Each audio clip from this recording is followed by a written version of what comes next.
Creepy TikToks that make you question everything. I'm Jet Ski Chuck. Lock in and buckle up, because we're diving in. You better lock in and buckle up! Buckle!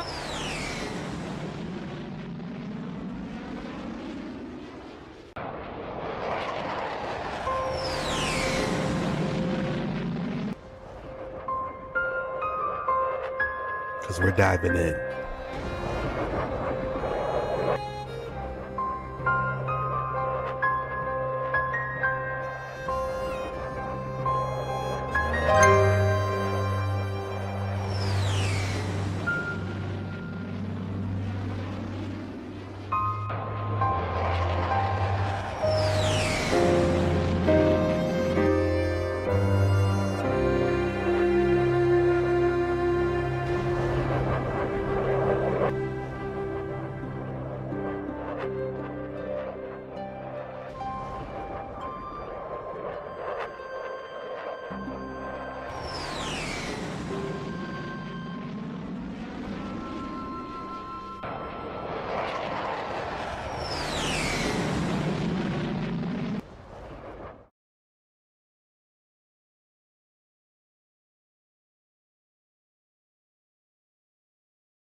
What's good, everybody? How's everybody feeling today?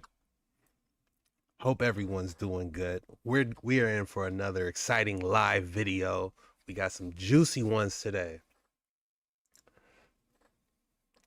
Coral Strings, Joanna, Eric, Timothy. Gotta live to the fullest. How you guys doing? This is a live video. This is not my normal episodes. This is a live interaction with the community that I love so much. So we gotta tap in and see how everyone's doing. But let's get this show on the road. How about that?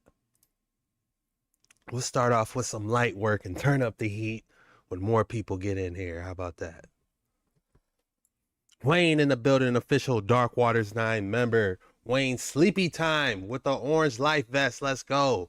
Membership is available for only 99 cents. You can become a buckled up bucko or Dark Waters 9 explorer. It's up to you. But let's dive in.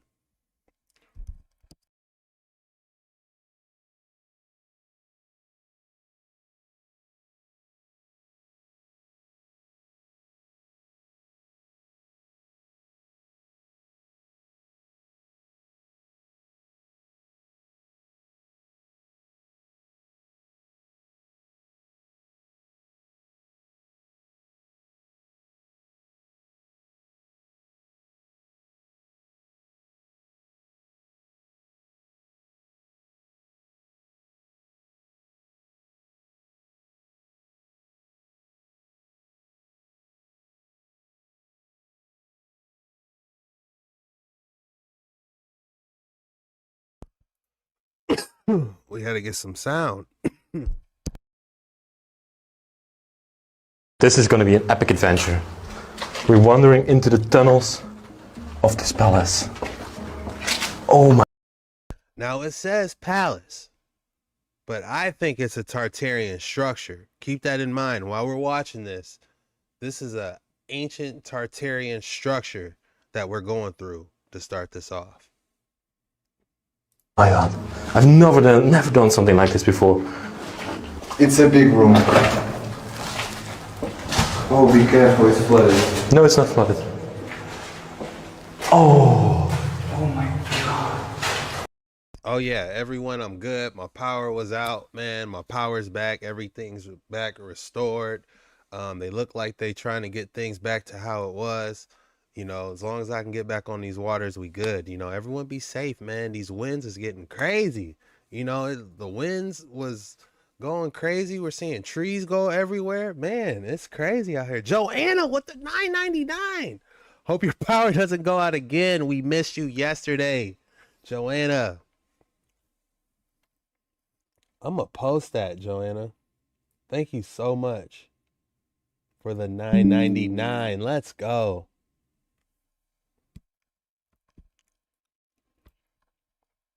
Is my mic still low?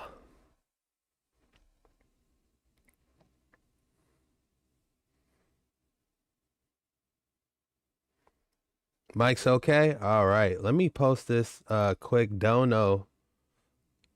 Joanna.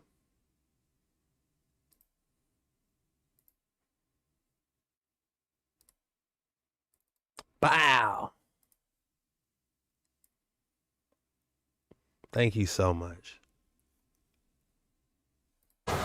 Okay, there's water in here and my shoes are not watertight.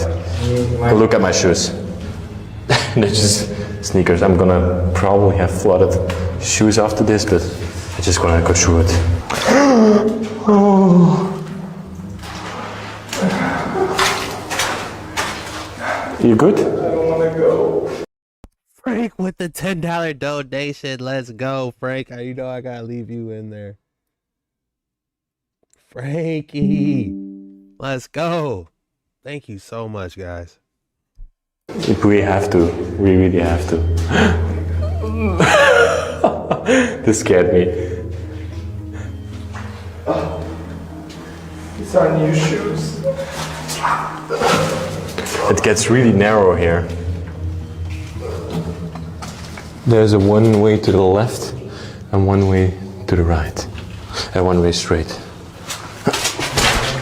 What in the world is this? I never thought these tunnels were like this. Me neither. Literally look at me squeezing through here. The echo is crazy. It makes me think that these were created for shorter people, because for a tunnel to be this narrow is something else. Rumac, what's good? Kelly, my mic's good? Okay, good. Bad Kitty, yeah, I stayed up. It was worth it. Yeah, it was a late one. I was trying my best to get it off early, but we're here. I'm going to be going live a lot more and expect daily uploads tomorrow morning. Dark Waters 9. Well, mid-afternoon around 3 p.m. Okay. No, I think that's not the way. I think that's the way. This water is incredibly deep. Danny thinks we need to go the other way. Okay, gonna go back. Oh, mosquitoes everywhere. It's not just mosquitoes, it's so cold. Oh, this water is... It's freezing. this water is like therapeutic. It's like the fountain water.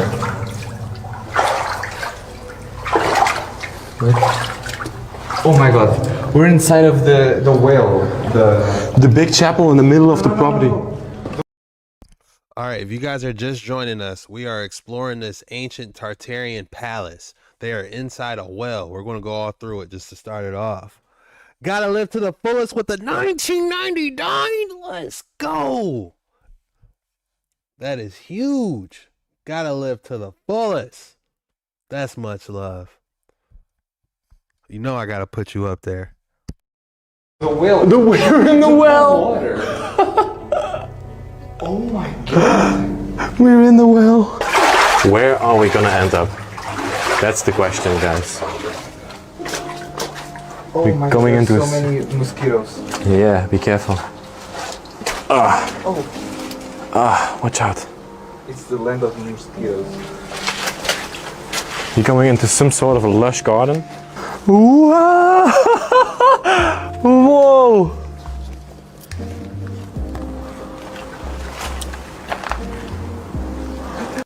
You guys see this? This is in a palace. I wish I had a screenshot so I could show you what the whole thing looks like. They have an underground cave inside this Tartarian palace. Sorry for cursing, but... Oh my god. This place is so beautiful. Look at the statue up here. This is not natural, this is man-made. Okay, through some lush gardens over here. Yeah. You see, when I came here, I thought, oh, this is the castle that we saw from the palace. Yeah. Because of this. I've never seen a viewpoint like this. Okay. Oh, that is beautiful. So that's what they were just under, this water tower. So now under this water tower, they got this cave. This is getting nuts. I turned down the video volume and my mic should be decent. Let me bring it into more detail. Back there is the palace we just explored. We went all the way under the ground and now we are here at the viewpoint in the back. I just want to say real quick, huge shout out to Kelly with the donation. I just want to say real quick, all these ancient Tartarian structures, they are built, they have so many underground tunnels. So you see how they were, the building was that far away. It's an underground system, you know? So whenever you see a Tartarian structure, think about that there's an underground network connecting any structure that looks like it nearby. Guaranteed they're connected. It's the palace we just explored.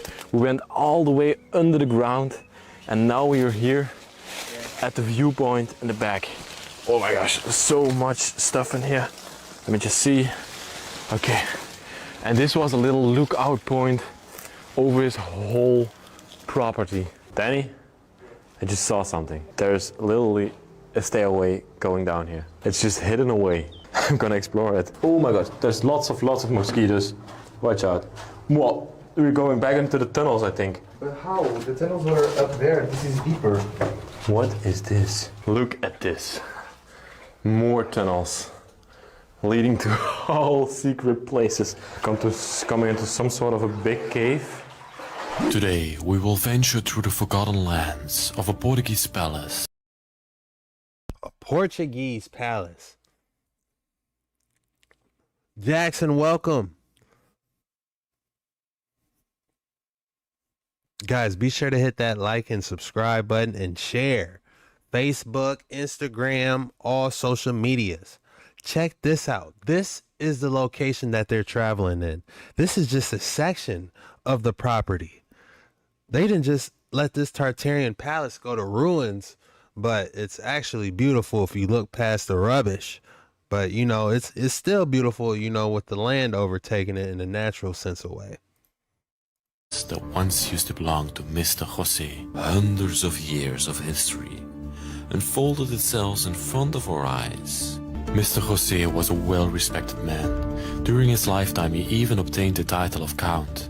And until this day, they still talk about his contributions to the... What does it mean to obtain a title of Count? Like Count Dracula? Like how does one obtain, you know, the title of Count? What type of achievement is that? Like Count Choclia? What was it? That cereal, Blueberry, Count Choclia. I forgot the names. Frankenberry. Y'all don't know nothing about that Frankenberry. town. We are starting here in the entrance halls of this place of Mr. Jose, the Portuguese Count. Just push open this door and we take a look at the fireplace. A lot of these old fireplaces don't have chimneys. I wonder why. Why build a fireplace if you're not going to put a chimney in there? What was the fireplace actually made for? We come into some sort of a living space, living area. Unfortunately, there's no furniture left anymore in this place. It has been taken out, but the place itself has so much detail that it's absolutely worth filming. But I just want to show you first outside of the window, because this is the property we're going to explore today. In the middle there's a chapel. To the sides there are houses for family and for maids and stuff like that. There's even caves on this property. These three rooms, this one over there, this one and this one, were connected with each other and were probably the living space. How do you have a cave on your property? Yeah, if you want some fresh spring water, just go through to the middle property, go down spiral in that cave. We have a freshwater spring. You'll notice that the crystal's hanging from the top. Yeah, you'll be in the cave. Come on, man. How do you have a cave on a... Man, these people, they knew what they were doing. They were living lavish. Imagine a whole family living there. You know, you want to see your cousins, your nieces, your nephews, you just got to go down the way a little bit. Of this house, the main living rooms. Before we go up there, let's first take a look in these last rooms that are downstairs here. I can see, wow, this is crazy. This is a little bathroom. This were probably 2 cabinets built into the wall. But have a look at this beautiful Portuguese tile. There are lots and lots of flies flying around here. Oh my gosh, I don't think you can pick it up on the camera. It's like hundreds in here. And here we can get another sense of the backyard. How overgrown it has become over the last years. Let's now take a stroll up the stairway together. Crazy, right? Crazy. Let's go up the stairway to the top floor. Every little inch, every little nook and cranny of this place has design on it. And just walking here upstairs, and I immediately notice the detail in this wall. Wow. This place is enormous. These were probably the bedrooms of the place. I'm not gonna film every single room, but I think the room Danny is standing in here inside is the most beautiful upstairs. And I also believe this might have been the master bedroom. They cared. Look at the decorations. It makes me want to go harder where I'm living. Like, I got to put up some posters or something and some more art. I got to do something because our ancestors went hard to the paint. But we have to be really careful in here. You walk like this. Let me just squeeze through here. Okay. Wow. We're coming here onto the balcony of the property. This was definitely the master bedroom of this place. Look. Oh, I didn't see this room yet. Oh my gosh. Now we're gonna take a look at the biggest building on this property, the community palace. Let me just show you the inside of one of these towers. There's literally nothing to see in here. But now you know. They probably took the technology out of those towers. It's quite possibly they were conducting back in that day. They had some type of wireless technology. It's a possibility for entertainment purposes only. What it was. Now get the first glimpse of the palace itself. Let's take a look inside of this place. You can see this is the entrance of the palace. Kelly, thank you for the gifted. Diva's mom, you have officially a Dark Waters 9 membership. No, a Jet Ski Chuck membership. You have access to all those videos. Congratulations. Huge shout out to Kelly. Count is a landowner that Empire employed to take care of a certain area. Completely overgrown. Nature is taking over, creeping inside of the building. Wow. It's literally falling apart. There's even straw inside of here. So probably maybe this was some animal housing. Let's go further. There's some berries hanging here from the tree. Just wanted to point that out. Oh, that's a mulberry bush. I know about those. I used to tear those things up. Oh wow, we come here into some sort of a garage or some sort of a horse carriage storage. As you can see, beautiful gates with authentic Portuguese ironwork on it. It's just beautiful. And in here probably would have been back in the 1800s and the 1900s horse carriages. Because this place was more of a communal space, the people of the town also were allowed to come here. A count was also some sort of a mayor back in the day, and he used to care for the people, and the people could come here, and if they needed something, they could just ask the count and he would take care of it. Oh yes, I see. This was probably back in the day some sort of a wedding hall, because you can see the sliding doors over here. People could come here, have their wedding inside of these rooms. Danny and Sophia are doing some sort of a photo shoot over there. But we are now entering into a common space with the towers to the sides. And you can already see that there's some... He just ran up on a random photo shoot?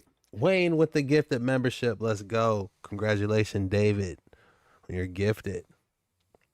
Hi to you. You are my favorite YouTube from Canada. Keep digging for us, my friend. I got you. I'm gonna keep digging. Magnificent tile work here on the wall. I'm gonna just show you these tile works we have here on the wall. You can see it was a traditional Portuguese village that's displayed here. Wow, some sort of a fountain in the middle. This tile work on this wall over here, to my opinion, is one of the most beautiful I've literally ever seen. Just how it's designed, blue tile work from back in the day. It's probably more than 100 years old, still in great condition. And this is the other side of the building. Here's the main entrance. They completely bricked it up over here, so nobody could get in anymore. This side as well. They just wanted to protect the people and save them from falling down inside this place. What a magnificent piece. Oh, this is one of the main entrances of the church. And this was a very communal church. Everybody of the town could come here. I've literally never talked about it before, but literally when you go into abandoned places, they have a certain smell of them. And this smell reminds me of a church, and sometimes I go in an abandoned house and it reminds me of the people that live there. It's just fantastic to just smell the places, and it's just a feeling of its own. As you can see, this used to be a very beautiful church. There would be paintings on the wall, but they have faded over time. I'm gonna show you the ceiling right now. And over here, they had some tinted glass presenting the church. Okay, we're now back at the I bet that tinted glass was real nice back in the day. palace, but Danny just learned me a trick. Always look back. Always look back. Always. Because we didn't saw the tiles on the palace itself. And the artwork on these ones is even more incredible than other ones. Look at this.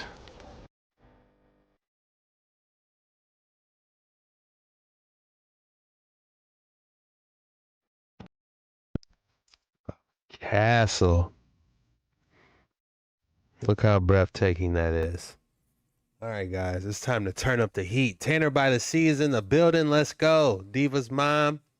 Let's go. Rumac. Huge shout out to all the members. All right, guys, let's turn up the heat a little bit.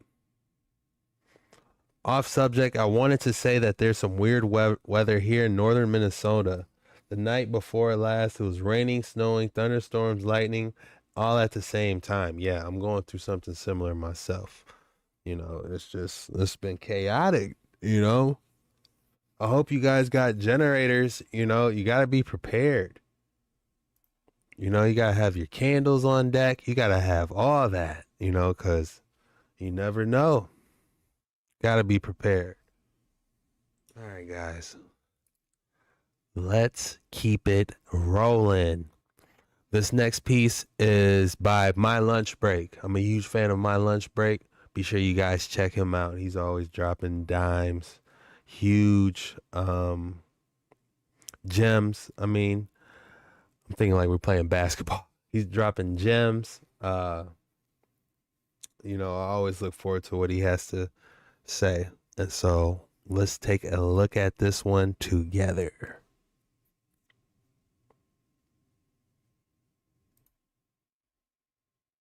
Today, we are going to show mathematically that the population worldwide in the last 1,400 years was basically zero.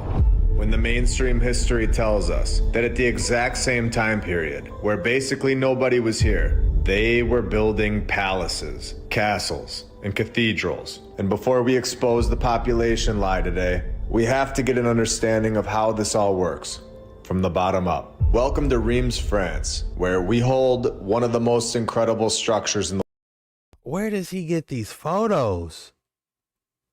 It almost looks like it goes up even higher, to be honest. You know, but they took some off, doesn't it? It looks like it's incomplete, doesn't it?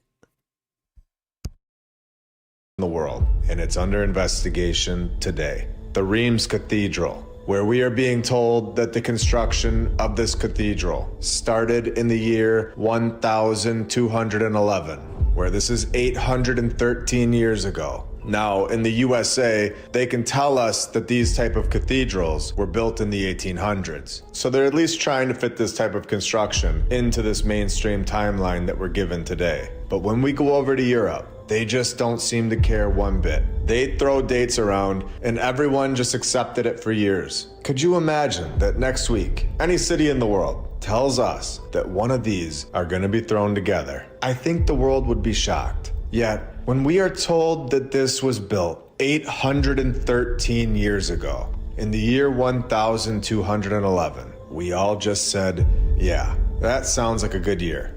Until now. Because we have patterns to look for, especially when a building holds the fire narrative, where we have found over 100 buildings to this point that hold a fire narrative, which is no longer mathematically possible. And this one's going to be added to the group. When Jeez, just take a second to look at the dang statues in the building.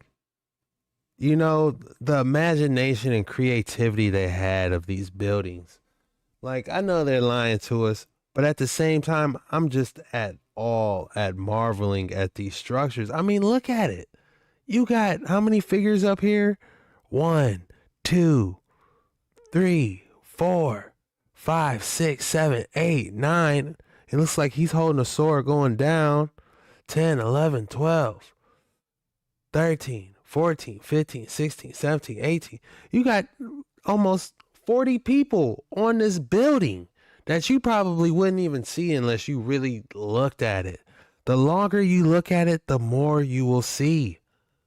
we are told that this cathedral in France wasn't even the first one. They had an even earlier church that was destroyed by a fire a year before construction began on this new one. And this one lasts forever. So they knocked this thing out in 80 years, when, let's be honest, if we didn't have a power tool or a car or a shipping company or any architect. I mean, we heard it time and time again, the horse and wagon, you know, but it's like we have to keep reminding ourselves that, you know, we're being lied to. How could y'all construct this? Seriously, how? Rumac, best channel on YouTube, Chuck. You a real one for spreading the knowledge with us. I appreciate that, Rumac.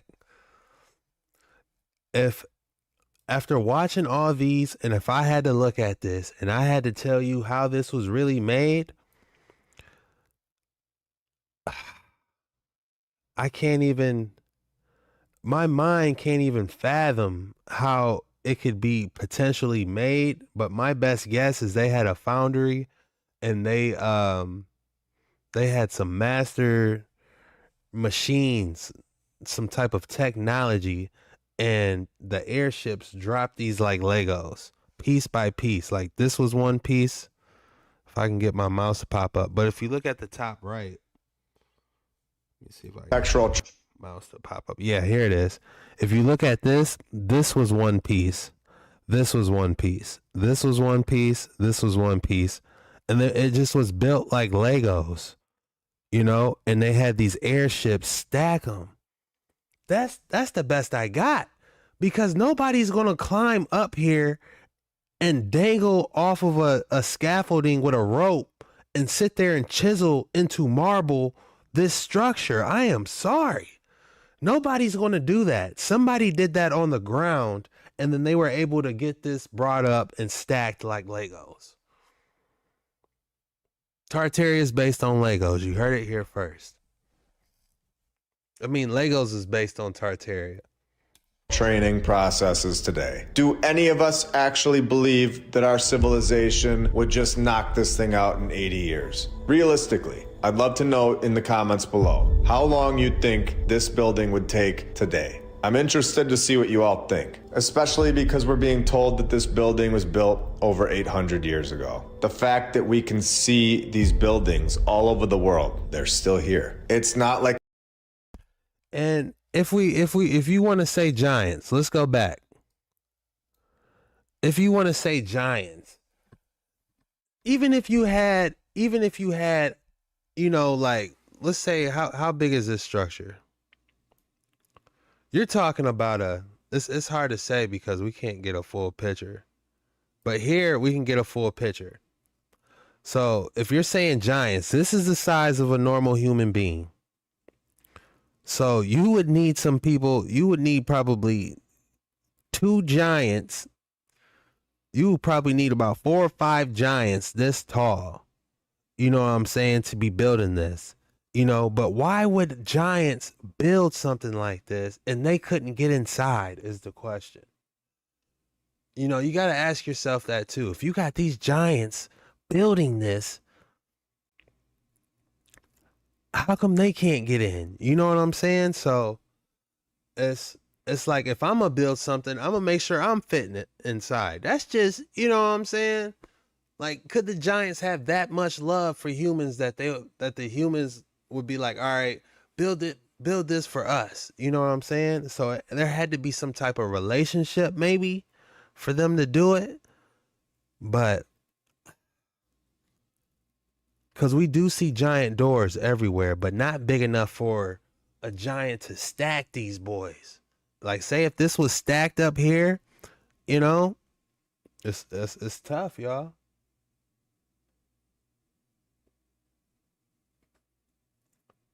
Drop your thoughts in the comments below. You know, it's just theories for entertainment. They're not telling us the truth. So we got to figure out how, do our best to put these pieces together. Because look at the homes that they got on the right side. They barely are keeping their shelter together, let alone constructing a complete masterpiece like this. You know, make it make sense.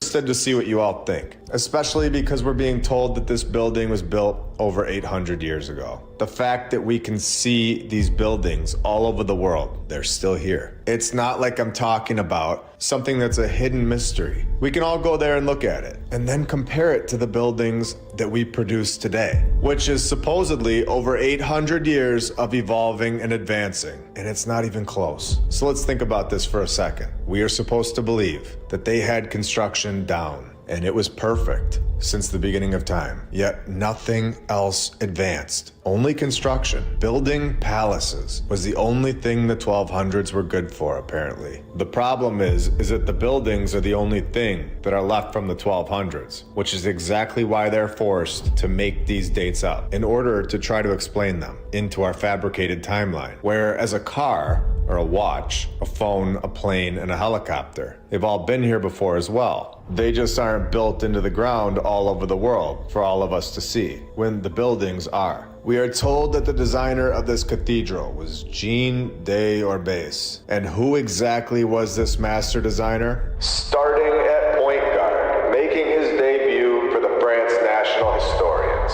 Jean constructed the Abbey Church, or did he find it? Where they tell us that the Abbey was found at the end of the 7th century. And don't worry, they had construction down, of course. Still there in the town center today. When they go on to say 600 years later, Jean debuts building the St. Pierre St. Paul Church, where it was built between the end of the 12th century and early 13th century. And we have all of this documented, of course. No. Today, we are going to show that there were mathematically, basically, no people here in the 12th and the 13th century. A time that the mainstream history likes to tell us was knocking out palaces. Knocking out palaces. Evans 970 with the 1999. What up, Chuck? It's been a minute, brother.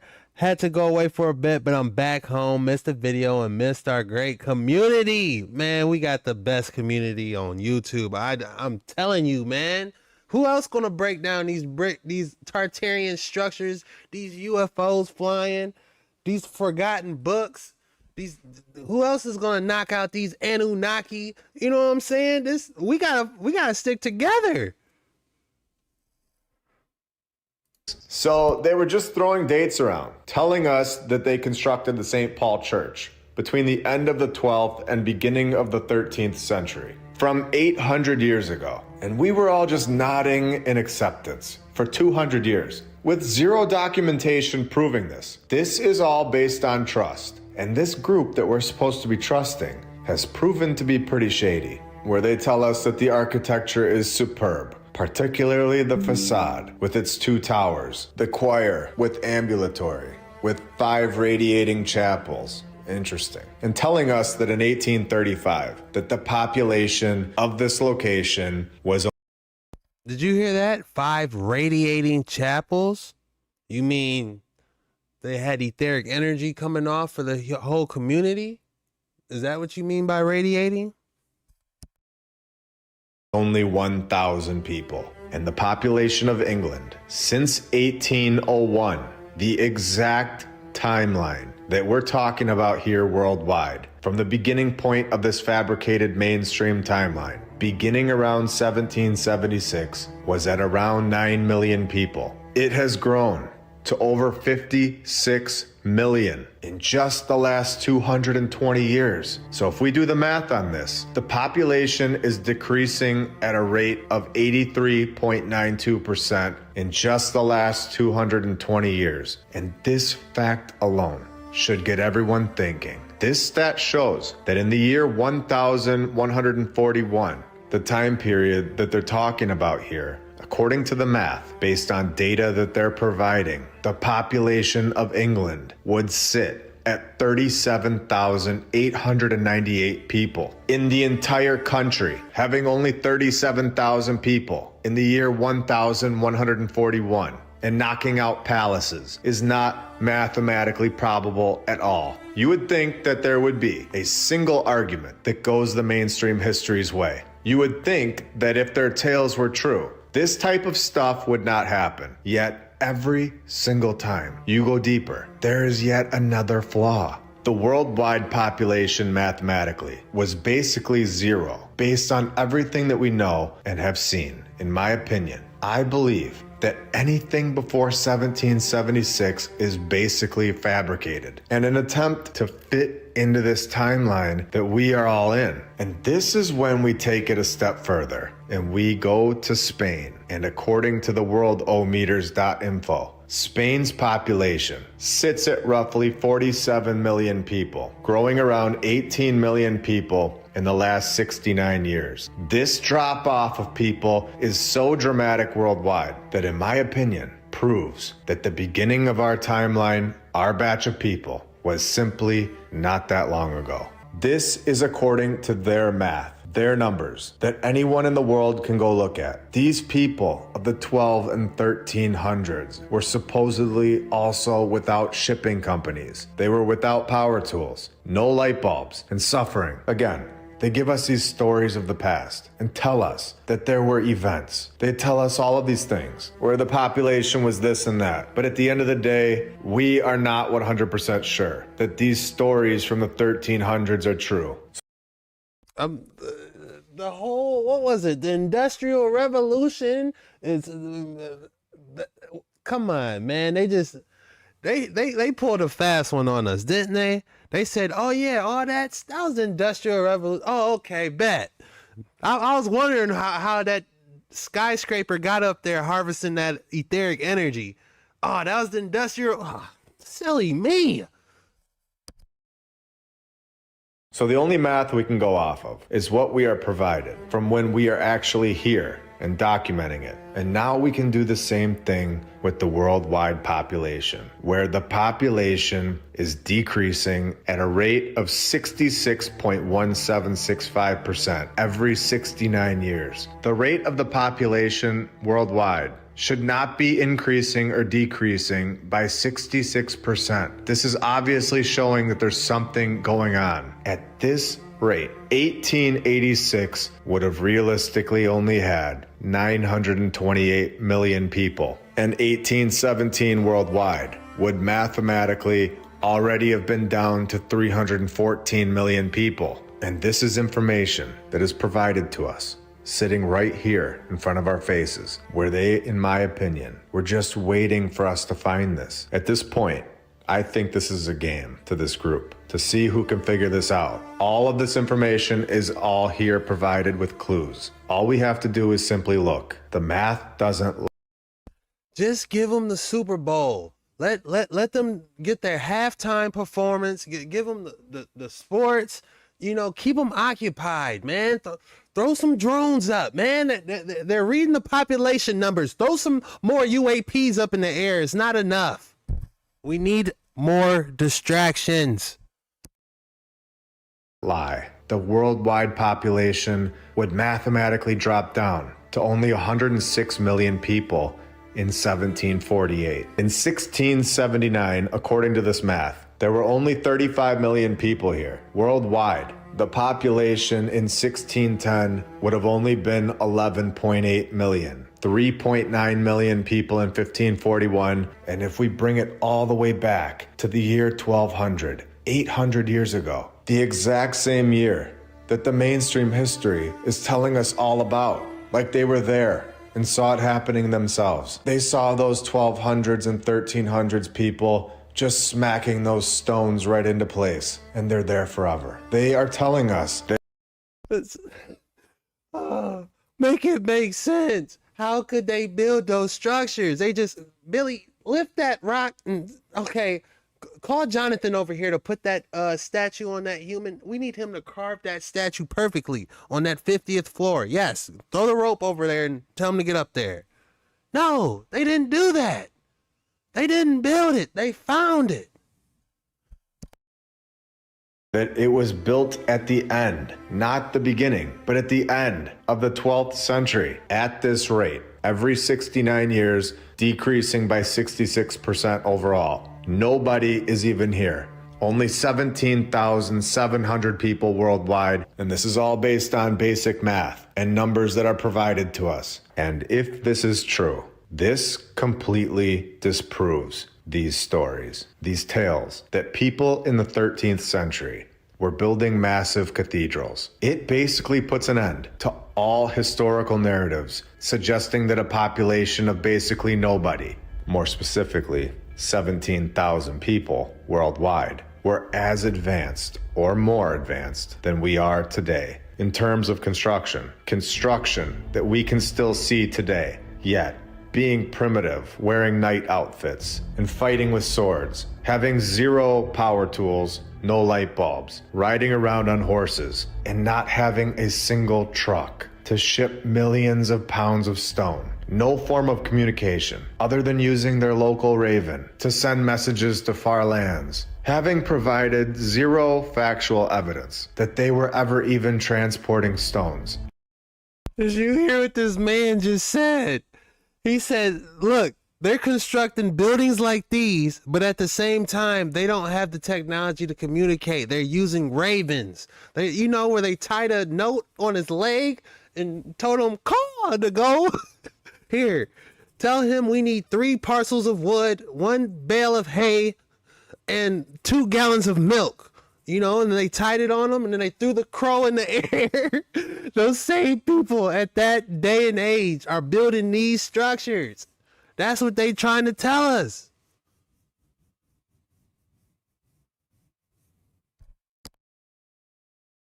And zero mention of any training processes ever, leaving this part of the story out every single time, or ever explaining how these shipping routes were all figured out. Where is the evidence that we need to show that their stories are true? Where is it? That civilization of nobody with nothing had the capabilities to construct castles, cathedrals, basilicas, and the rest. No. Once you actually stop and think about it for 2 seconds, it simply doesn't add up. The 1200s, riding by feathers and sleeping in huts, suffering in winters, yet knocking out massive cathedrals, faster and in most cases much better than we do today. And they last for thousands of years, and they survive floods, hurricanes, and the rest. And their population was mathematically proven. You know what? That's something else to think about too. You know, all these ancient structures, you know, they're built to last. So, you know, if it's getting violently shook or, you know, whatever, it's so deep in the ground and rooted, you know, it ain't even gonna phase it. You know what I'm saying? That's how they were able to be around for so long, you know?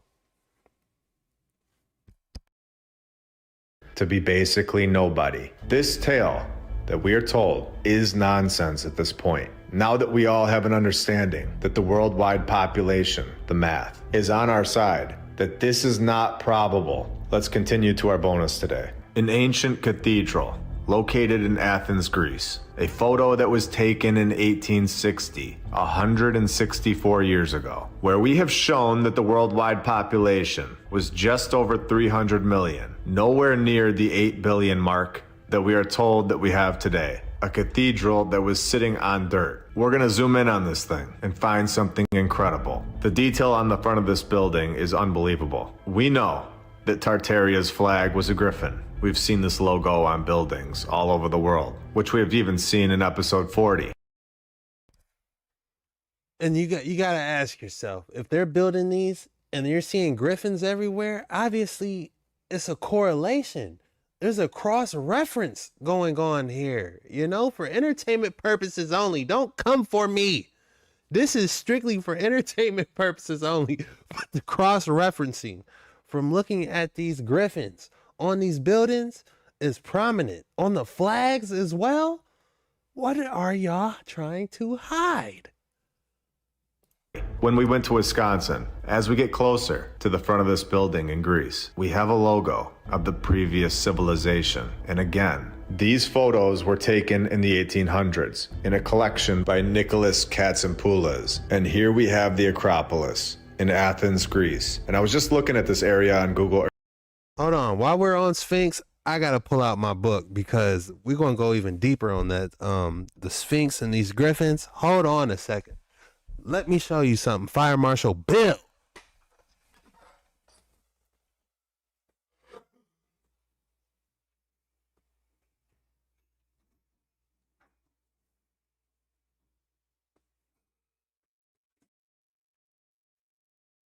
It's in one of these books that it goes in depth about it, talking about the Sphinx. Let me see if I can pull up a picture really quick. So I remember briefly looking over it. I was trying to wait for you guys. You know, we're going to do more lives where we dive more into these Tartarian books. Ah, here it is. This isn't the one I was trying to show you.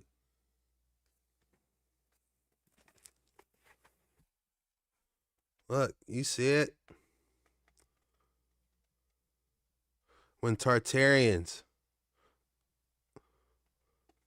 and Moors lived in peace and ruled the world.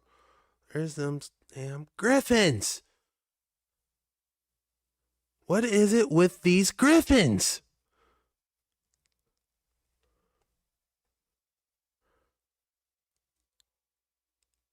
Look, if you look closer at that symbol, they're stabbing a griffin. They're conquering griffins.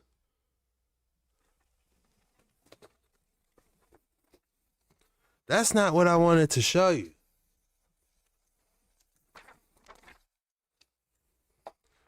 I got something even more crazy than that.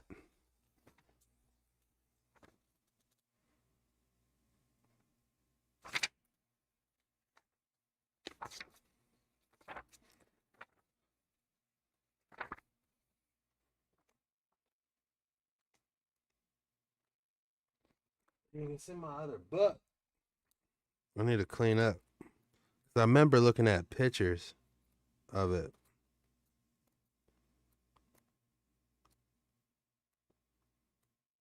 Because they have actual statues of these griffins that they trying to hide. But I found actual pictures. And what better time to show you?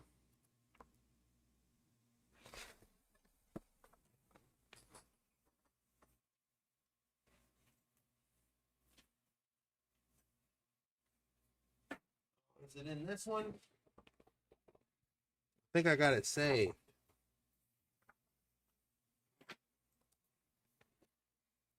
Yeah, it's in this one. This one's color.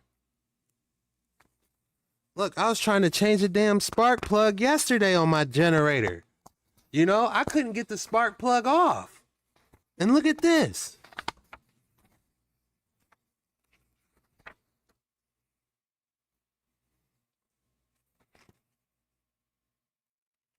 Look at this. Those are the top of the buildings. All these Tartarian buildings, that's not for decoration. They generating like a spark plug. I couldn't take the spark plug off of my generator. And you know what happens if you can't get that spark plug on? It don't work. So it makes sense. Oh, here it is. Look. The side-by-side comparison to the spark plugs. That's not a coincidence, y'all. To these buildings. Where are we at? 13, 16?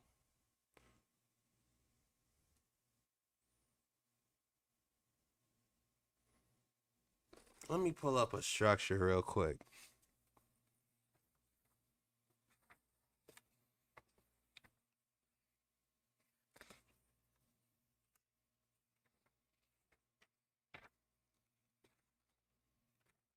Look, it doesn't get any more prominent than this one.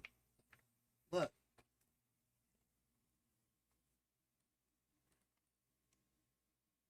Let me show you something. Look at that. It's just a giant spark plug. Consumers Energy, they, you know, whatever power, Texas Power, California Rays, whatever type of power company you got, tell them you're tired of paying it and tell them to hook up the mercury rectifiers, okay? We want the mercury rectifiers back.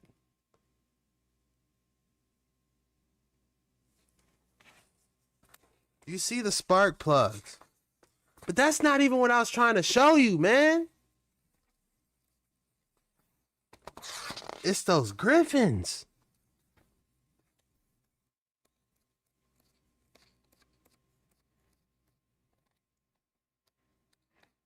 They were ahead of their time. We're going backwards. Look. Those spark plugs need a spark, don't they? All the spark plugs need a spark. Do you think they built those? Every spark plug needs a spark to start.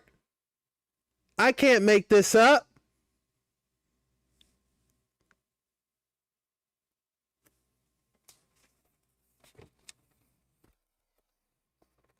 Guys, I cannot make it up. The Empire State Building, that boy was a mooring station for them airplanes. That's not even what I was trying to show you.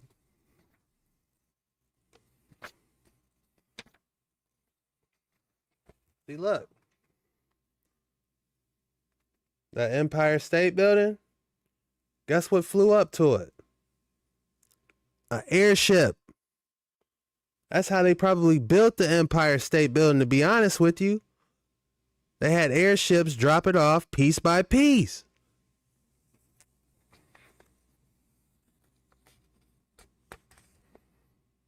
I can't make this up.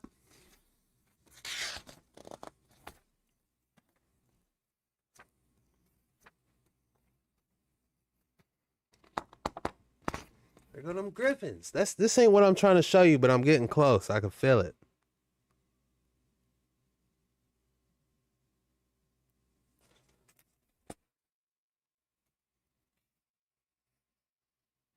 They got a whole Griffin Observatory in Los Angeles, California. They got an obelisk. A Griffin Observatory in California. Let's type it in. All right. Activate submersible. Give me a second, all right? Let me type in this Griffin Observatory in California. Have you heard of a Griffin Observatory in California? I guarantee you it's some type of Tartarian connection. Griffin Observatory. Griffin Observatory, Los Angeles. Have you guys heard about this? Come get your tickets. Oh, what do you know? Y'all ain't gonna believe this. Look at this.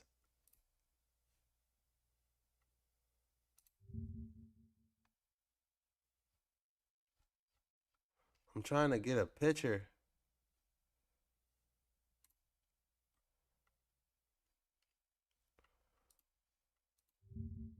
Y'all ain't gonna believe this. It's all connected. They lying. Damn.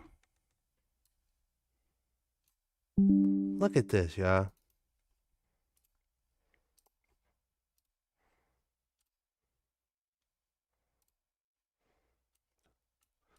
Griffin Observatory.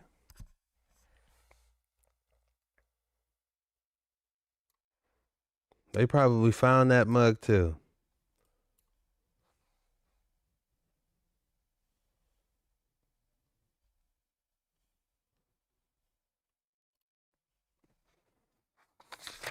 All right. I'm committed to showing y'all these Sphinx statues that they trying to hide. I wish I had it marked. All right, I'm just going to have to come back to it. We're just going to have to do a whole episode on Griffins because it's like at least 8 different mega statues. Yeah. I tried to find it, y'all. I couldn't find it. But let's finish what my man got to say.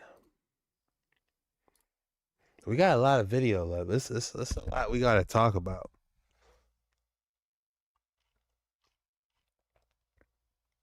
The Sphinx statues, yeah, they're rare. I'm going to try to find them next time. Though. I'm going to make a video just about them. I'm going to probably post it tomorrow. As a matter of fact, I'm gonna post it. I'm going to do a video on it tomorrow. I'm going to post it tomorrow, and the code word would be Sphinx. Not for this video, but tomorrow I'm going to do a Griffin video and Sphinx video.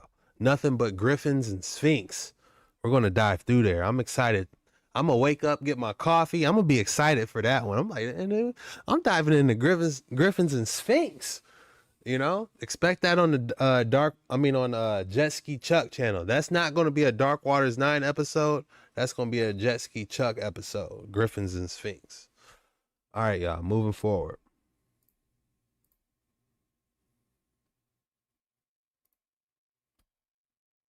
Earth, where there is another hill next to the Acropolis. I saw these stairs on the side of this hill, and it's weird because they won't let you drop the view down on them and get a closer look at them. And guys, if you look at my eyes, you guys see that? That's not eyeshadow. People keep saying, Chuck, why are you wearing eyeshadow? Why are you wearing eyeshadow? That's not eyeshadow. That's literally my eyes. That's my eyelashes. I have long eyelashes, y'all. I do not wear eyeshadow. Y'all kill me. They're like, oh, you're not wearing your eyeshadow. I don't wear eyeshadow. Like, that's my eyelashes, y'all. Y'all crazy.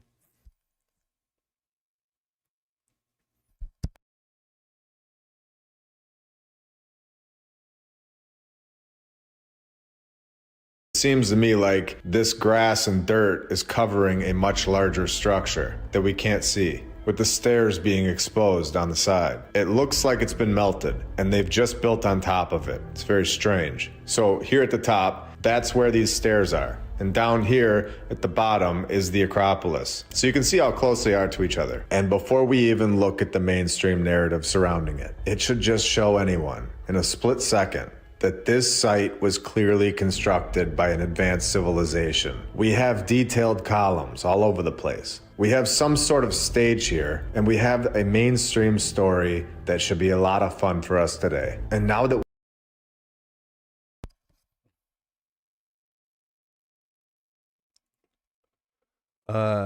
that's before the Bay. Oh, Chuck Jesky. Yeah, I do. we have unlocked the advanced civilization of Mu in episodes 60 and 61 that I think a lot of us enjoyed. We understand where these buildings and people most likely originated from, where Lemuria holds the name Mu inside of it, putting it right in our faces. The Hill of Mu-sis, where Mu is also right in the name, meaning a type of goddess in Greek mythology. Another connection to Mu. It's very interesting. And before we go on with this mainstream narrative, I have to point this out. We all understand that these scaffolding that they have here for decades are put here to make us believe that our civilization is somehow helping the ancient structure survive, repairing it, when we all know that it doesn't need our help at all. This site was obviously destroyed on purpose. It is not crumbling and falling apart over time. The scaffolding is, in a sense, They demolishing. a magic trick. It's there to make 99% of people think that our civilization is giving this place an upgrade, making our civilization think that we are more advanced. And Isn't that messed up? That is messed up. Imagine going to the dentist and you thinking he's helping you.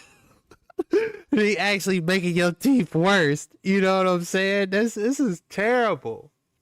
Oh man, this is evil. Just let us see what our ancestors did, man. that it needs our help when it doesn't need our help at all. When we construct our buildings like this, and then you have the previous civilization's work towering over it, we are not evolving and we are not advancing. We have a side-by-side comparison right here. Now that we have a solid understanding of this area and what it looks like a little bit, let's all take this thing up a notch and have some fun. We know that the population mathematically was basically nothing in the 1200s. We've calculated it to around 17,700 people worldwide. Now, could you imagine the 600s, based on the math and the data that we've been given, at a decreasing population rate of 66.17% every 69 years, where we saw that there would have only been 11.8 million people in 1610 and 17,000 people in the year 1196. Well, I did the math, and based on the numbers that they have provided us, and based on a 66.1765% population decrease rate per 69 years, in the year 600, the population worldwide would have been 3 people, meaning that either the beginning of human existence was in or around the year 644, based on math, or something massive happened and reset the population very recent. Either way, something massive is going on here that's just been uncovered, especially when the mainstream history tells us that the Acropolis of Athens, Greece, was constructed on a massive hill around the year -1300 to -1200, which we know the population worldwide would have been 0. Even if the population hasn't always decreased at 66%, the simple fact is that going back in time, the population decreases. This is proven through the data that they provided us. The population in -1300, however you want to go about it, would have been 0. If you are going off the mainstream story, their data, you can say that there were plagues. You can say that there were these stories, when we know that these stories have massive flaws at this point. Anything provided hundreds of years ago can easily be picked apart. We have done this hundreds of times at this point, based on facts, things that we can prove, things that we have here right in front of us, data. It proves to me that we aren't wrong. The population data was always a massive key for us. The catacombs. And that doesn't even explain all the bodies in the catacombs.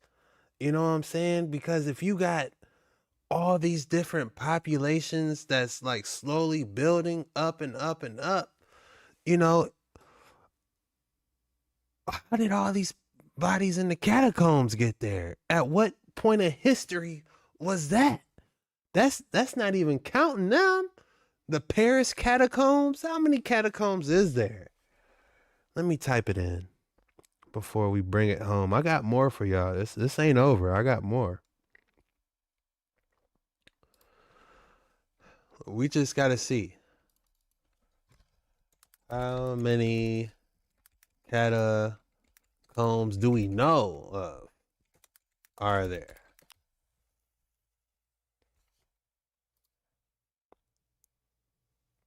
There are numerous catacombs around the world, with a significant number found in Europe, partially in Rome. What was going on in Rome? And Paris, various networks. So they're saying 50. You got Christian catacombs, Jewish catacombs, notable locations. There are around 40 or more Christian catacombs, Jewish catacombs, 6 known to Jewish catacombs, Rome, Paris, Sicilia. You got catacombs in Australia. Damn, we might need to do a catacomb series. Y'all want a catacomb series? I don't know if my anxiety can handle that. Catacomb, London's, Indianapolis. What? They got a catacomb in Indianapolis? Oh my God. I gotta put this on a whiteboard. We gotta do a catacomb series. Is that what y'all want? Let me put it on the whiteboard.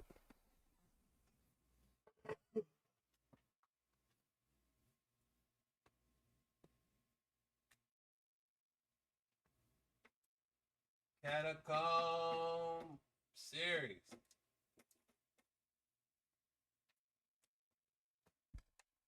I'll go to the Indiana one for y'all.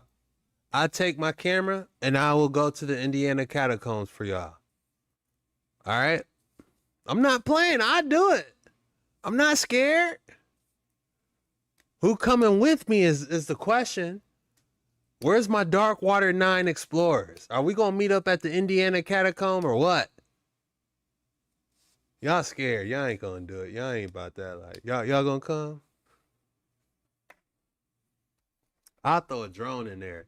Y'all go ahead. I'm going to let the drone follow y'all. No, just kidding. But yeah, man. We're going to do a catacomb series because look at all these. Y'all can't even see this.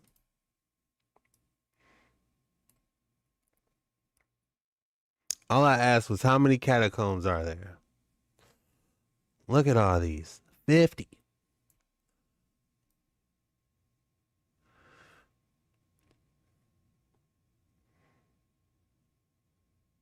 That's crazy.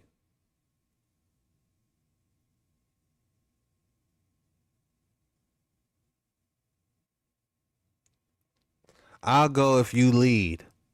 Man, we're gonna need the equipment. We need O2 sensors. If we're going to the Indiana catacomb, we need O2 sensors. I need some what's a rain suit? You ain't gonna have. I'm not gonna be stepping in skeleton juice. You know what I'm saying? I need the whole fishing. You know where you don't get wet. What's it called? The rubbers. You know where you put the rubbers with the overalls. You know, I need one of those. I need an O2 meter, you know. Listen, we gotta go prepared. Night vision. What else do we need?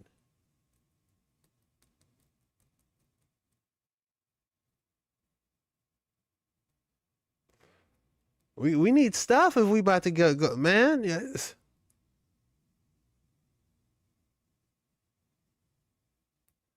He said, I live in the mountains off grid.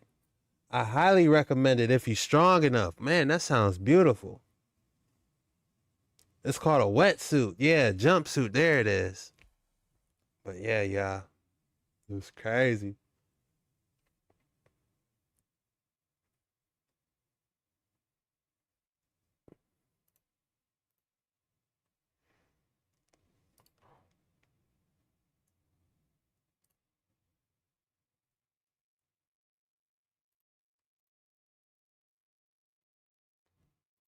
A key that proves that there was a previous civilization here before us, and something massive happened in this place that we all live, right around the year 1776, worldwide. This information, this data, that 3 people were here worldwide in the year 644. This math, it's been here. It's always been here. It's just been waiting for us to see it.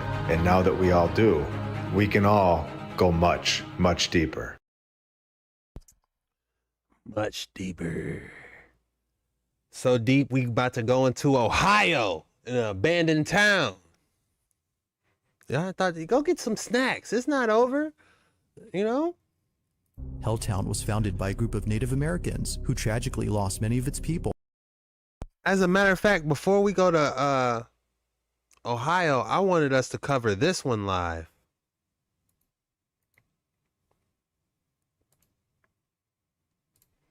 Yeah, before we do that, we need to cover this one live, to be honest with you.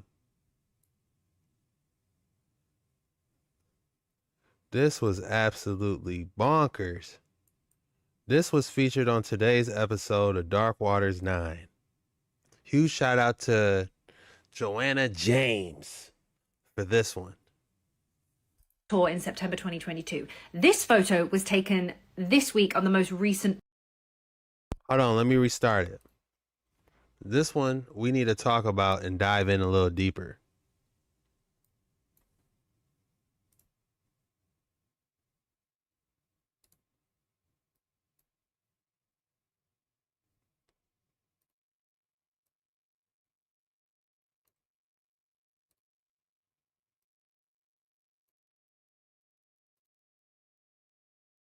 If I can get the sound working.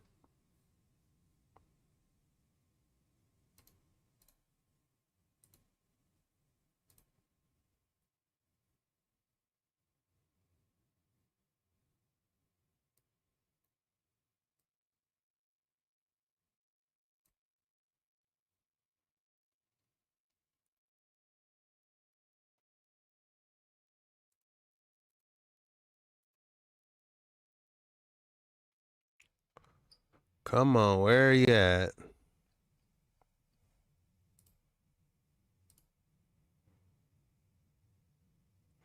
Dang, guys. I just lost it.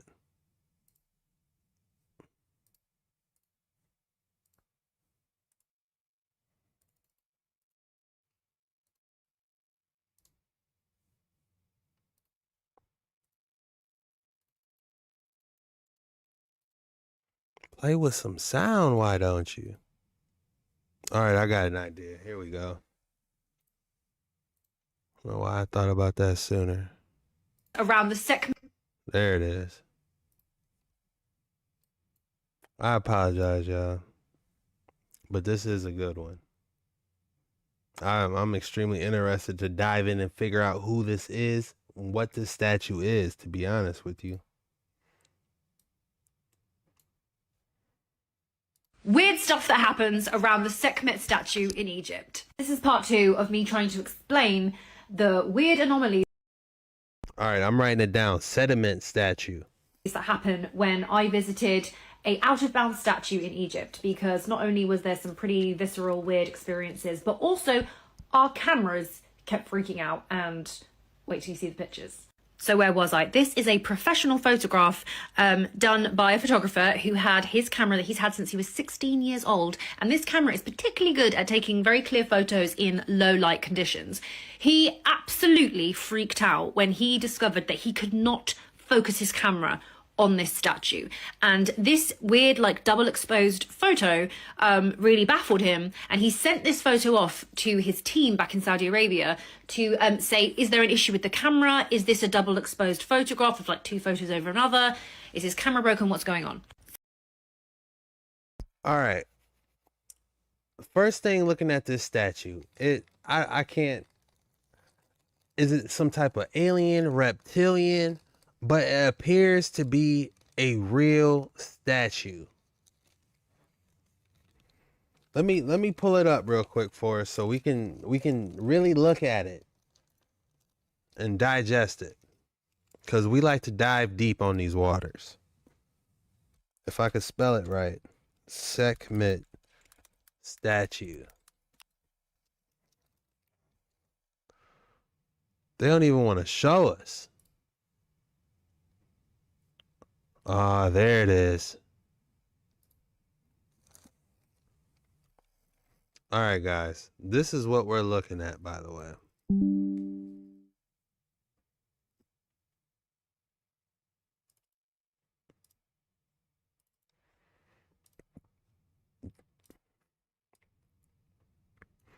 All right. Just pretend you've never seen this before. Looking at it, tell me what you're looking at. Me? Okay, I'll go first. If we look, this has to be some type of reptilian type creature, you know, but it's kind of weird. It has to be a female, you know, it has to be a female. We got the female features and we have the long hair, but it's a snake head with a mega mind head. So it's portraying itself as having some type of knowledge. And it looks like she got a Dillinger in her hand, if I'm not mistaken. What is in her hand right here? You guys see that? If you look on her left hand or her right hand or the left side, if we're looking at this, look at what's in her left side. She look like she got an old Yistel in there, doesn't she? An old Dillinger she pulled out with this cane. Obviously she's wearing a dress because you can see how the marble, they made the marble look like a dress, which is impressive, you know, but this is definitely giving some Megamind vibes.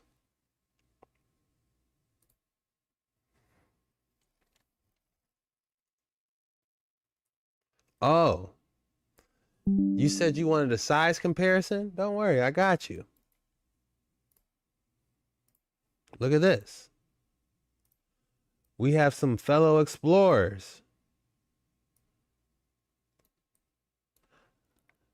touching the statue. This is I would say they're about 5'3", 5'4", and this is probably a 6 foot, probably 7 if you count the brain cranial. You know, this is probably an 8-foot statue. You know what I'm saying? What are you guys saying? DNA spit like Sumerian god carving. Looks like a jackal face. First time catching you live. Shout out.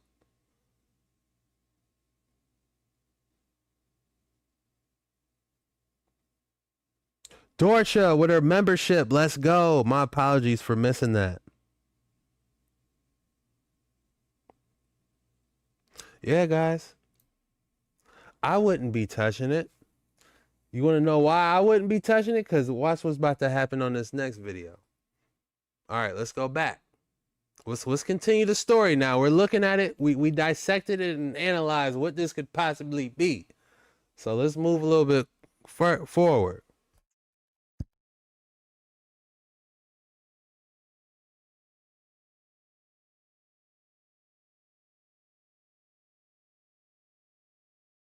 My bad, y'all. I'm trying. I can exit this window because we're done with that. We go here. We click here. So the camera forensic people got back to him and said, no, this photo is not motion blur and it is not double exposed. This is some weird, this is what the camera captured when it was trying to focus on the statue and couldn't. For reference, here is a photo taken in another similar chamber with similar lighting. Same camera in the same temple complex, similar lighting. Okay, so the camera works great. You know, the statue was moving. She got a high speed professional camera going on. Look, it's capturing the granules. She can see the granules in the temple. The camera's so good. This is the kind of photo that you should be able to take, and the other one was his camera freaking out. Now, for reference, this is a straight-on photo of Sekhmet, right? Here it is. Here she is. It's very, very low light. The only light source is a tiny hole in the temple ceiling, which gives us a little bit of sunlight. Okay, so the photos before. Hold on, let's take it back. We're not ready for Ivan Ooze yet. Let's take it back some. Look at this. They made it look purple in this, didn't it? It gives it a whole different vibe. Of Sekhmet, right? Here it is. Here she is. It's very, very low light. The only light source is a tiny hole in the temple ceiling, which gives us a little bit of sunlight.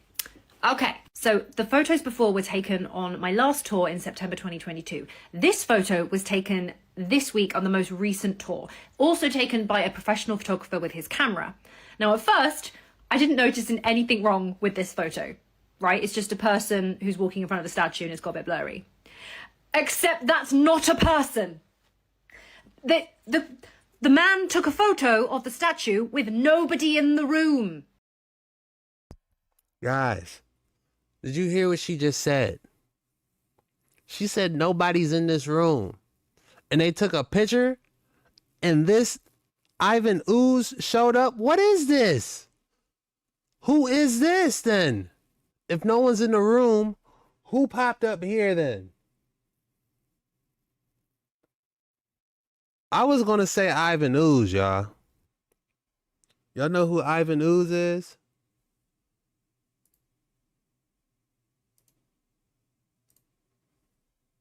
You don't know who Ivan Ooze is?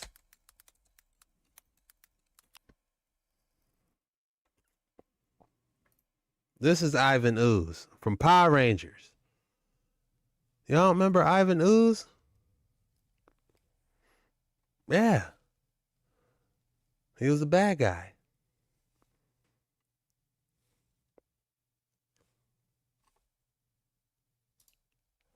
That's who he looked like.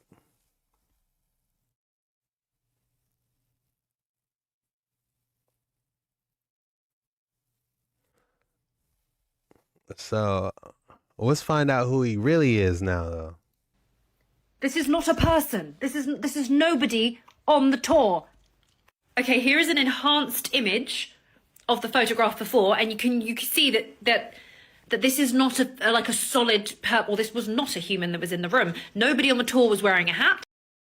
This is an actual size of a person, though, because look, if we go here, look at how they're the same height. They're the same height as this individual. Are they not? So my next question is, what is this thing made out of? And look, you can see something to the left of it, like something like a third member was coming, doesn't it? Like they had a third multi-dimensional being trying to manifest there. Am I tripping or what? Look to the left. Look over here. My mouse isn't popping up. I wish it would, but look right above homegirl, above her. It looks like something else is popping up. Nobody was wearing a kind of coat like that. This is not a reflection of anybody. It's not a reflection of the statue, because I don't see how that matches or would even do that. Oh, can someone explain what is going on? Look, she found some correlation, because look, this has some type of space technology, Egyptian clothing. Because look at how my man's skin turns into like a cloth or something. It looks like the same material. Am I tripping or not?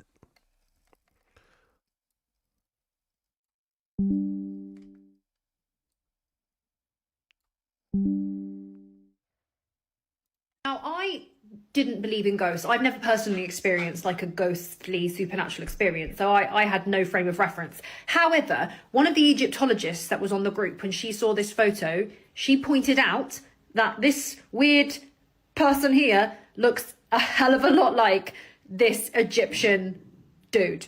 Like, it's the same clothes, it's the same hat. What? All right. Now let's find out who he is.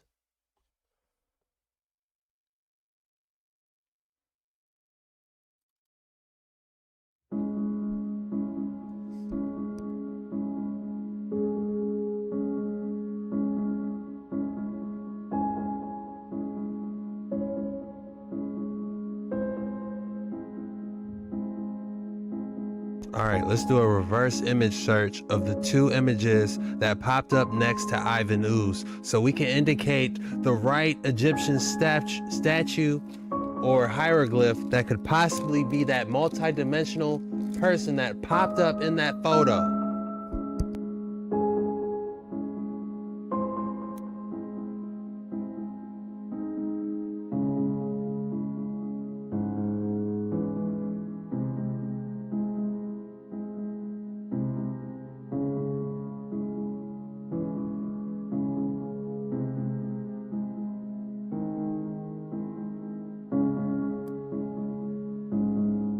I'm not fine. Nothing is come up for the first image.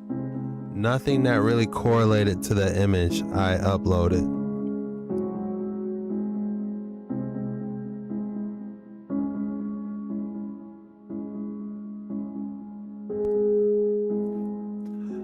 If you look to my left, this is the image I uploaded to see if we can get a reverse image search of the multi-dimensional alien that popped up in that video. Look at the results.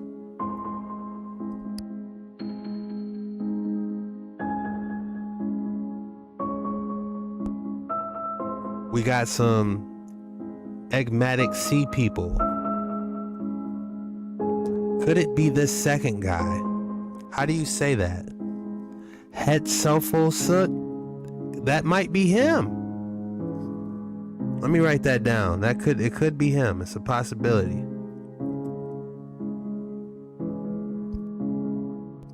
Was it an Egyptian sea people?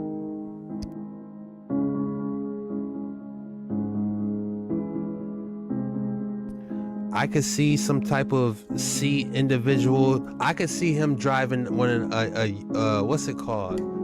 Underwater submerged USO. I could see him driving a USO. They're trying to tell us that Ivan Ooze on a reverse image search might be someone from the sea, a sea person. That's a possibility. We have one more image to reverse search.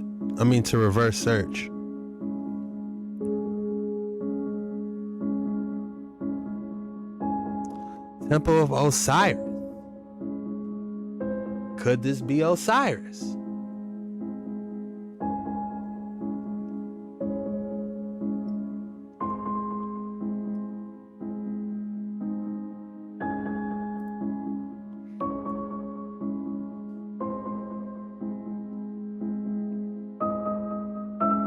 All right, let's do this top one.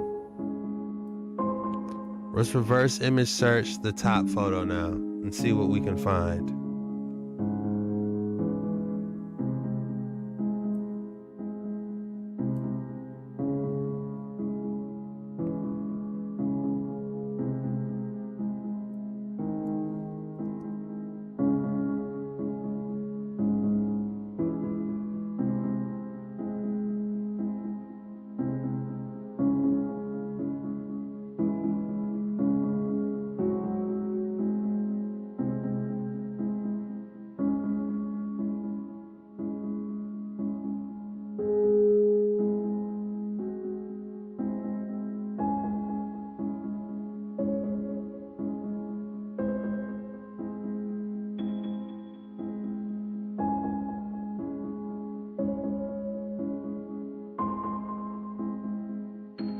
Wait till y'all see this. Y'all ain't gonna believe this.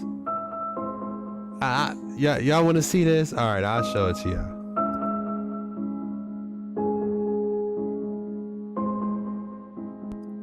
Look.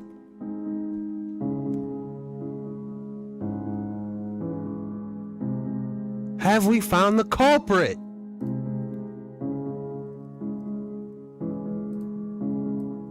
I'm so sick of being lied to. Just show us the multi-dimensional creatures. Stop lying to me.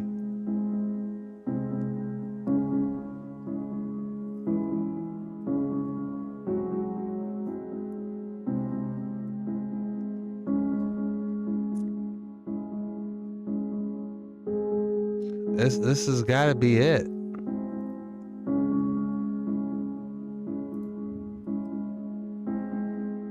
This has got to be it.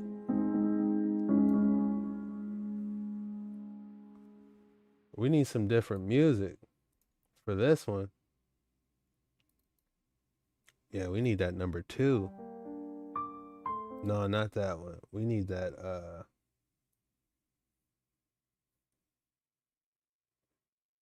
no, we can rock with that one for now. 'Cause I don't even know where it's at. Hidden behind one of these icons. I can't call it. So we'll just rock with this one.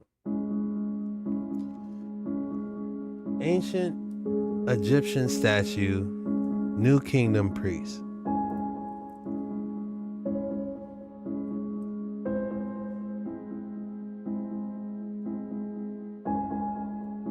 Look, is this the culprit?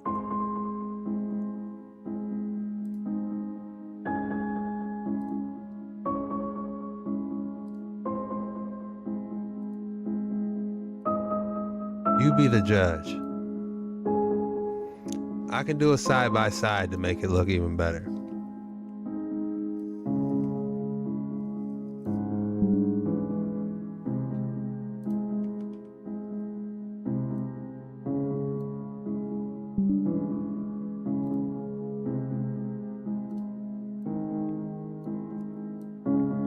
All right, we need them up there for size reference.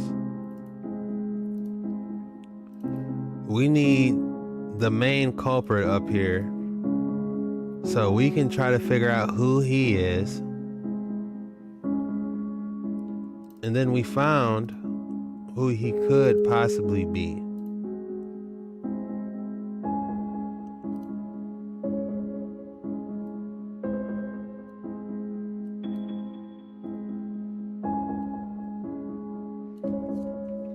So,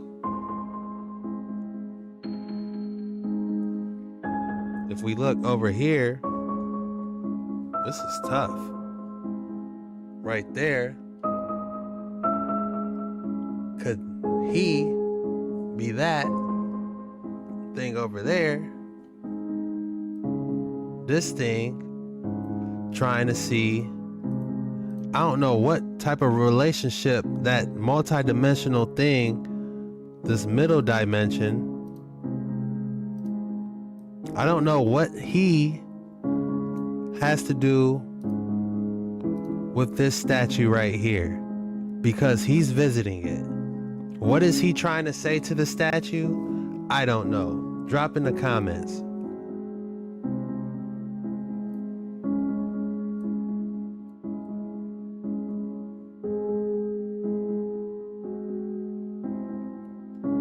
All right. Someone saying, Chuck, look up Lion Man, oldest statue. It's the same guy. Okay. Somebody threw me a bone. Look up Lion Man, oldest statue. Okay. Let me type it in. Lion Man, oldest statue.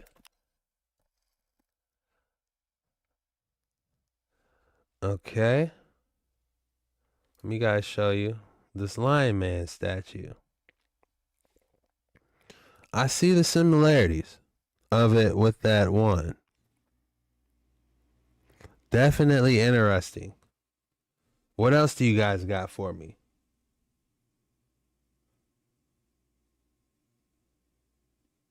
Ariel, I hope you are all right. Jeff is in the building.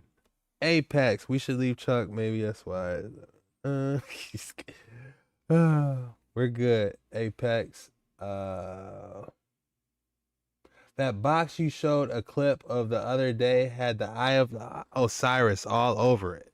Yeah, I know exactly which clip you're talking about.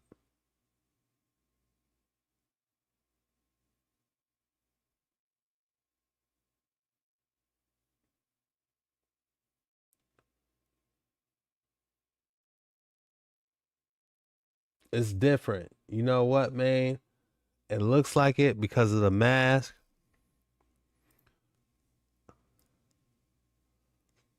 Yeah, guys, I'm lost for words.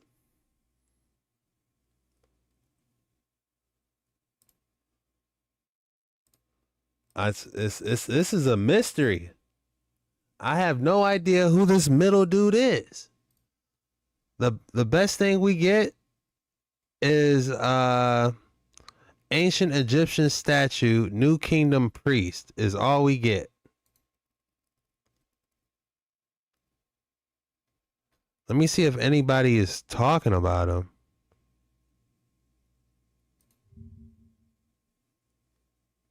Oh.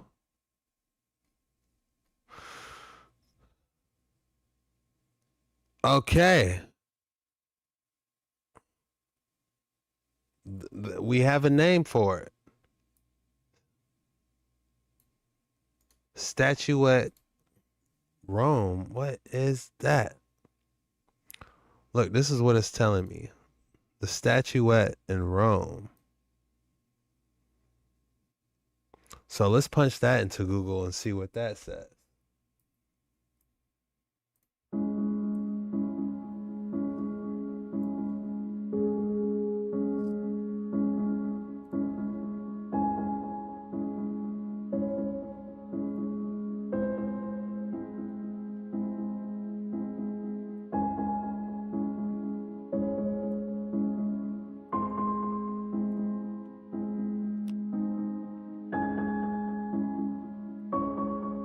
Interesting. Guys, we get a dead end when it comes to this figure. I'm gonna be honest with you. This figure right here, that guy, we get a dead end. There's nothing I can find about this creature.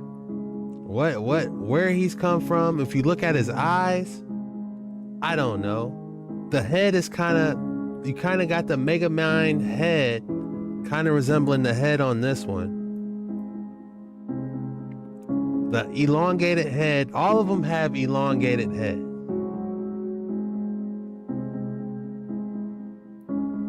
Even the statue has a big head.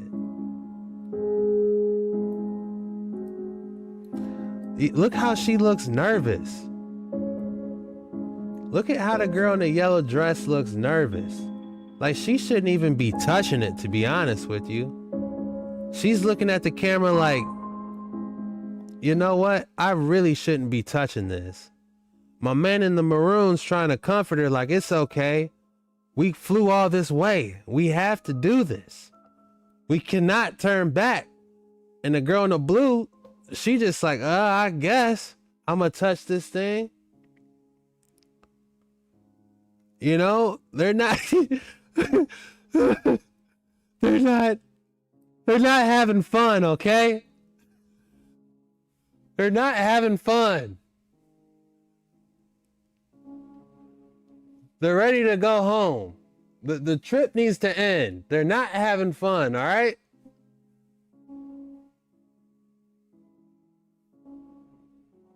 I'd be nervous too, yeah.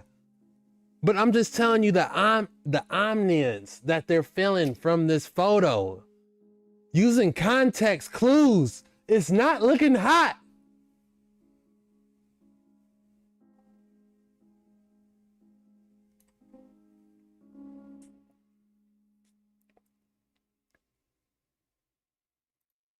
All right.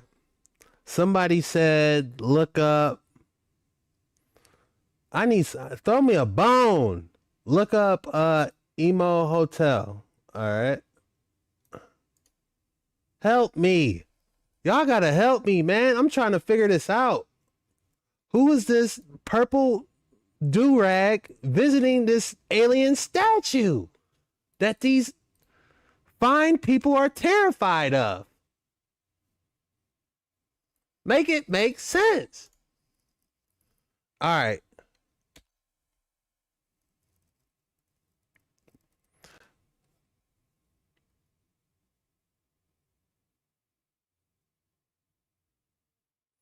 All right, nothing came up for emo. Maybe you spelt it wrong.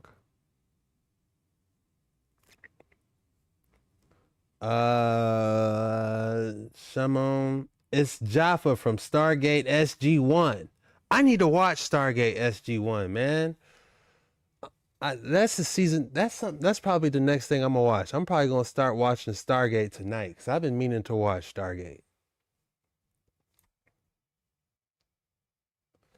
It's Sekhmet the statue, and the creature is Osiris. Sekhmet is the god of war, and Osiris is the god of life and death. That's who it is. So you're telling me we captured Osiris on film? That's pretty crazy. That's a pretty crazy thing to say, that we captured Osiris's photograph visiting or paying offering to this statue that these people want nothing to do with. But it lines up. I'm not gonna lie to you, it lines up. Could that be Osiris?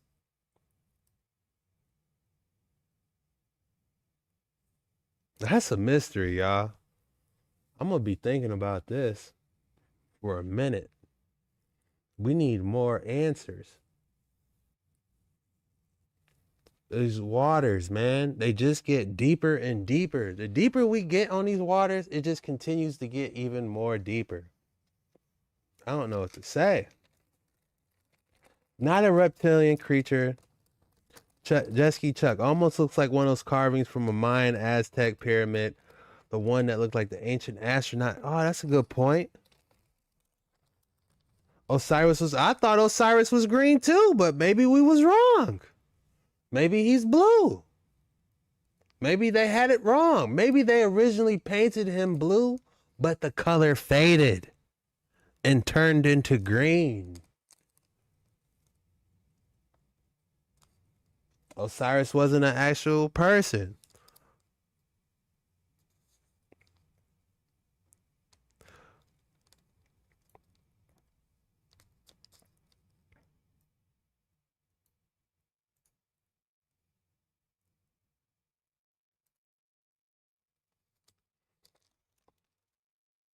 I couldn't tell you. I'm not. All right, let's type in this statue. Let's see if we can get more information about this statue that these people are terrified of. Let's type in the name. Sekhmet goddess. That's who this thing is supposed to be.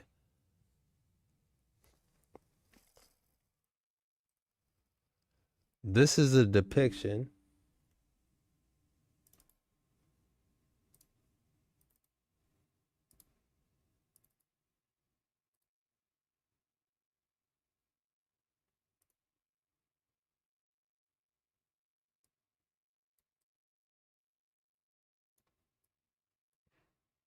All right, let me put these photos down a little bit so you can see it.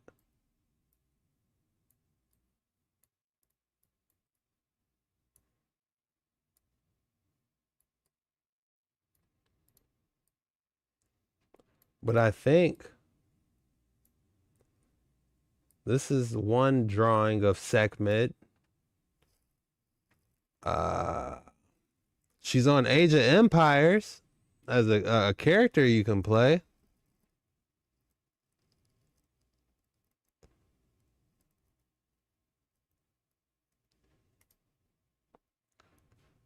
This is in the Egyptian Museum.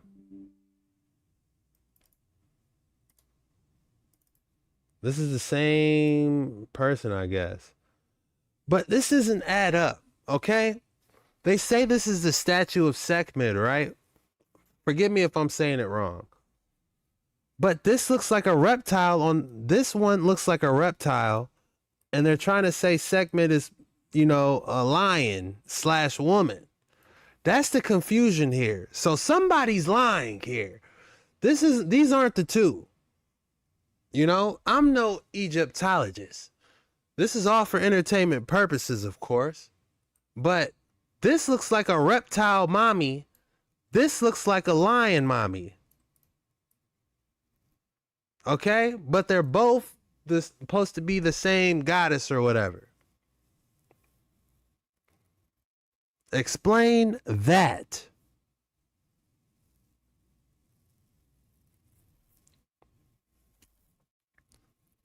This one right here, the statue of Sekhmet, somebody might have named this statue wrong, if you ask me. And this might be something else. But I can't get past this reptilian, man. This is a whole reptilian Egyptian statue looking at you. And these people touching it, petrified. They're touching a reptilian statue, petrified. The girl in the yellow said, just hurry up and take the photo. Please, get it over with. Get the photo over with. Quick. Man.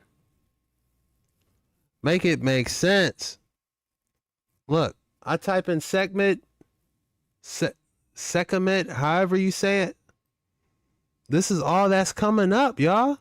It's not no reptile mommy that's popping up with a big head.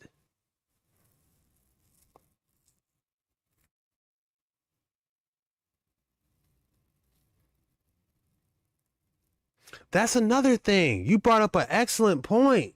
I'm glad you said that. Because you got to think about whoever crafted this. Let me find you a better.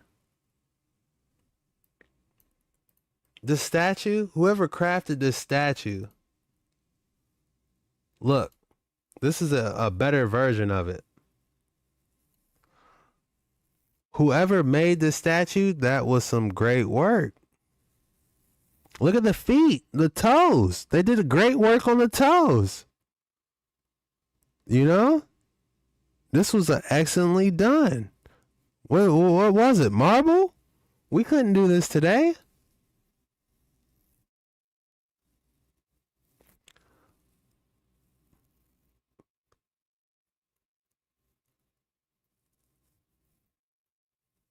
It could. I kind of see the line. I kind of see the lion now. After looking at it and focusing on it, you could kind of see the nose and eyes. You see the reptile eyes at the top, but if you look a little bit lower, it kind of turns into a cat eyes. But it's giving reptilian. This is not looking good. It looks like a reptilian megamind, man. Like, I see the cat in it, but that ain't their best work. Man. Ugh. All right, y'all. That's all I could do, man. I tried my best.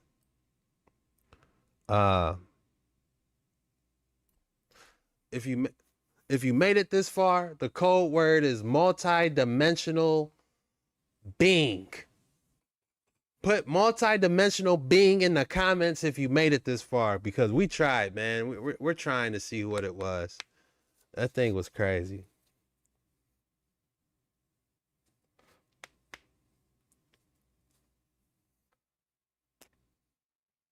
But yeah, man.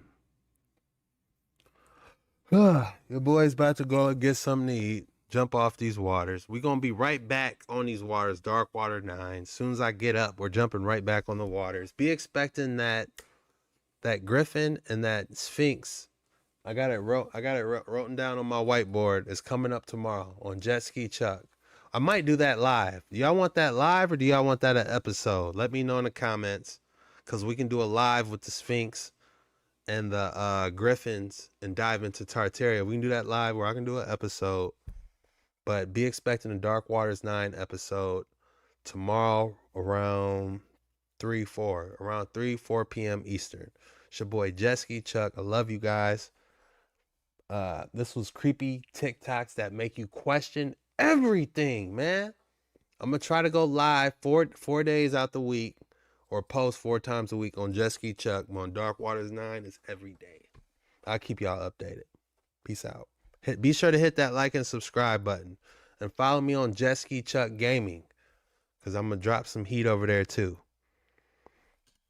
Matter of fact, let me throw it in the comments. I'm working on retro arcades.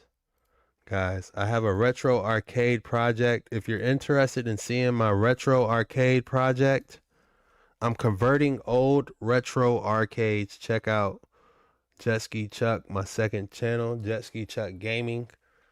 You know, it's fun, man. Finding those old antique arcades, man. I'm converting them into working and stuff. A lot of them don't work, the old CRT models and stuff. You know, your boy's getting back into it, so check me out. But I love you guys. Thanks for kicking it with me. See you next time.